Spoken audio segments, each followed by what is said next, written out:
16 August 2023, Wednesday, MAO with Cal, right? Volatility is expected to rise as market broke key points. Now, this is something very important because many index has now traded below their MA30 level, and this is actually not a good sign, because when they do that, all right, the next thing they'll go down will be quite a bit of downside from where we are right now. And I've been calling for this the last 2 weeks and been warning people, and it seems it's coming. And would there be a black swan event out of nowhere? Well, it is actually very possible if, let's say, Fitch really do that. I'll tell you more in detail. Let's look into the market right now. Disclaimer apply as usual, and thank you, Ames, for the kind sponsorship. Now, remember I shared about the Dow yesterday, all right? I mentioned that the Dow, now yesterday the Dow was at 35,156, and I basically shared that the Dow will likely trade lower, and there is a possibility to see 34,600. And of course, did it actually happen? Well, it did. It actually happened. The Dow actually went below the MA30, as you can see right here itself, and it closed about 34,960 right now on the CFD side. So if this will continue, there is a possibility to see 34,600 traded later today or this week, all right? So traders, you need to be very careful at this point right now. Now, the thing is this, based on last week, we do see that the AAII members are still pretty bullish. But 44% of them are still pretty bullish. Now, that is actually higher than the historical average of 37.5%. So if so many people are still bullish on the market, the potential of more downside, it is really possible. So that's why yesterday, the day before, we've been shorting the S&P 500, and I gave a specific level to buyback, 44.38. You can see right here itself, that is based on a KCB methodology. And the market really came down and closed at 44.38, sweet spot, exactly what we said. Now, this is the reason why there are a lot of people still want to try out our TWB system, because we can actually predict things like this. This is really absurd, but it's really doable. So the thing is this right now, if the market really trade below 44.38 again, there is a possibility for the S&P 500 to trade down all the way to 44.14 level, right? This is really possible. But of course, we don't expect it always to be doing the same thing. But if 44.38 can't hold, yes, 44.14 may be a tap and go. So traders, watch out for that, yeah? All right. So the thing is this, why are we worried right now? Remember, Fitch came in early August and says that, right, they are one of the 3 major independent agencies that basically assess the creditworthiness. Now, they cut the rating from the top level of AAA to a notch lower to AA+, right? So it is because it noted a steady deterioration in the governance of the last 20 years of the U.S. market. And the U.S. Treasury Secretary Janet Yellen called the downgrade arbitrary, right? So basically it's saying that this is really not necessary at all. So the point is this right now, that Moody's came in. Now Moody's trying to go nearer to it, but only cut the 10 US bank that's much smaller. And they only tell you that, okay, we look at the big banks right now, okay, but then they didn't mention names, right? Then Fitch came in again recently and says that, okay, they may be forced to downgrade dozens of banks, including JPMorgan Chase. Oh, this is big. JPMorgan, all right, wow, okay. So we can see that this is their Fitch assessment. Bank of America, Bank of New York, Bank of JPMorgan Chase, State Street are all the AA+. Morgan Stanley, Wells Fargo, A+. And in fact, Goldman Sachs is only A with Citigroup.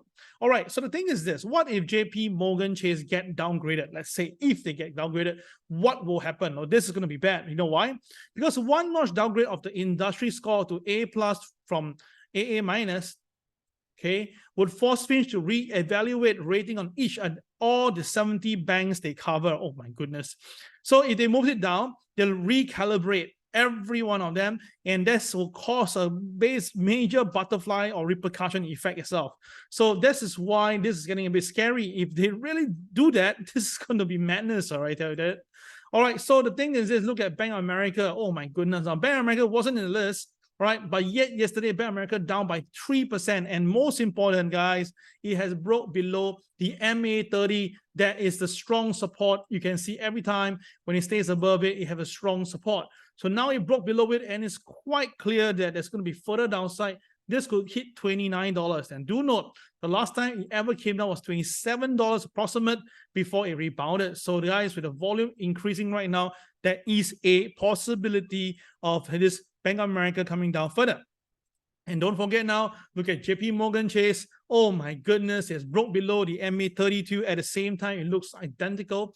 And the scary part is this, there is a possibility to see 140. My God, if the technical really proves itself, there is a high possibility. And do note, yesterday, the volume was higher than the normal, and yet the closing price was near to the low side. That means there was not much buying. There was more liquidifying of position than buying. So this is going to be very, very scary. So traders, you need to watch out for this, yeah, at the same time. Now, do note the US Treasuries, right, the TLT, now continue to fall. Now, a couple of days ago, when it rebounded, right, after this is Bill Ackman, he shorted somewhere. He came on national media. He said that he's shorting, the market gap down. The next few days, the market recovered everything that, the gap down effect. So people saying that, oh, maybe Bill Ackman got it wrong and stuff like that. I say no. In fact, I don't think he shorted only recently. I suspect he shorted somewhere around here, because there's a huge volume here. And he did say that he actually put in a pretty sizable position. So I guess as much that's where he actually shorted. So the thing is this, of course, this is my own personal opinion. And you can see over here right now, the market just couldn't go past the 97 barrier. And now it's back down again. And the volume itself is not small at all.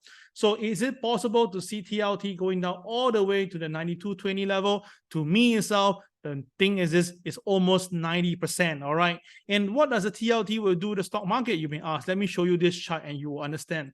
Now, if you put TLT chart together with the US bank index, you will see that they move in tandem, right? Which means that when the TLT goes up, the US bank index goes up, and vice versa.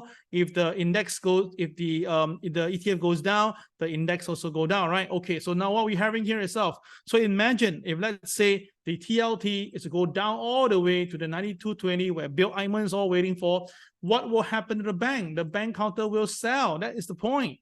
So that's the reason why I feel that the next few days, the next 2 weeks, we have to watch the TLT very closely. If the TLT basically goes down further, the bank will get hit. So naturally itself, we will have the Dow Jones coming down, S&P coming down, and so forth, all right?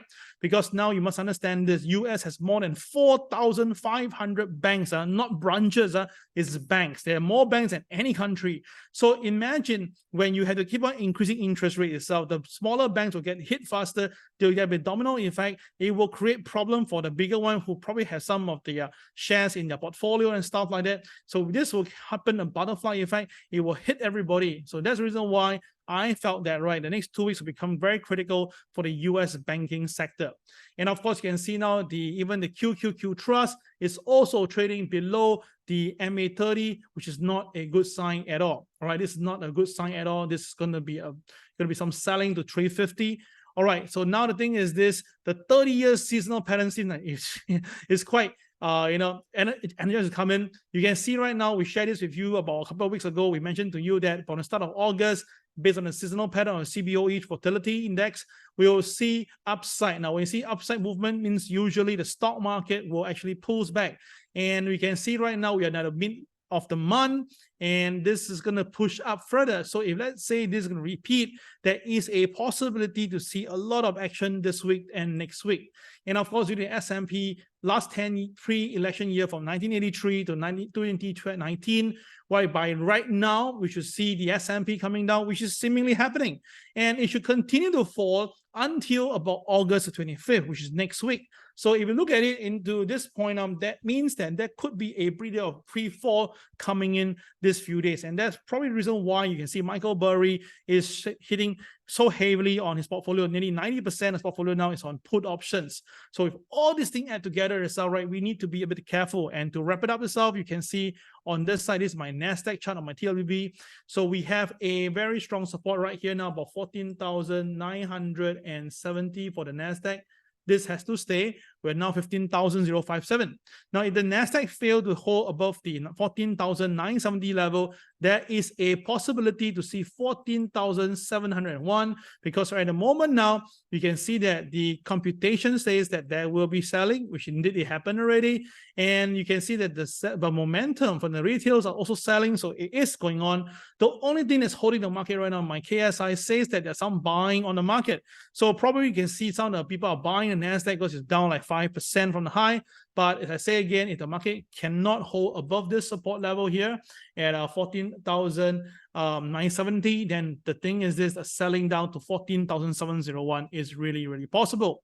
So all this, we have to watch the market very closely, and you should really watch my video also, right? All right, so basically, hope you like and subscribe, and do share this with a friend. This is Cal signing off. Take care. Have a great day. Bye-bye.